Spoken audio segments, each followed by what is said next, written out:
everyone. Our topic for today is all about AAHRMEI, and also known as Association of Administrators in the Hospitality, Hotel, and Restaurant Management Educational Institutions. I'm going to show you the logo of AAHRMEI, or Association of Administration in Hospitality, Hotel, and Restaurant Management Educational Institution. And as you can see in the middle there's a ribbon and the acronym AAHRMEI, and the one that like a hand and the candle in the middle. And as you can see, the meaning of AAHRME is in the side of the circle. And our next is the background. AAHRMEI is envisioned to be outstanding organization serving as a vehicle for all school offering hotel and restaurant management, tourism, food technology, home economic, nutrition, such other related programs in the quest for leadership, excellence among academics and practitioners towards quality education for all the stakeholders. That's the background of AAHRMEI, also known as Association of Administrators in the Hospitality, Hotel, and Restaurant Management Educational Institutions. And our next is history, people involved in AAHRMEI. And history in that people involved is 20 years ago, Mrs. Sylvia S. Tama, then the Director for Hotel, Restaurant, and Institutional Management of De La Salle University College of St. Benilde, conceived the importance of an organization to look into the concerns of hotel and restaurant management and other related courses.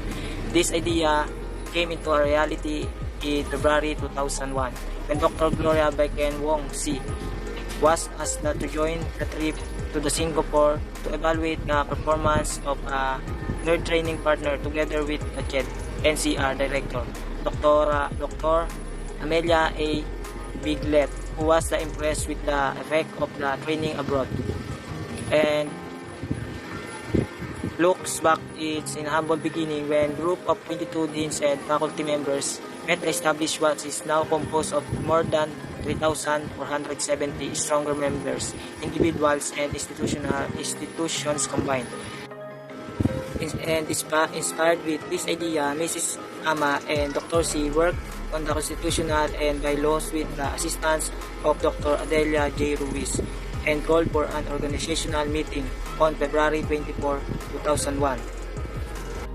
Their expectation of at least 5 participants was exceeded when 22 energetic and enthusiastic administrators supported the idea of coming up with the organization of the deans, heads, and coordination of HRM, tourism, food technology, nutrition, home economics, and other related courses to advance and address the concerns affecting them on February 22, 2001.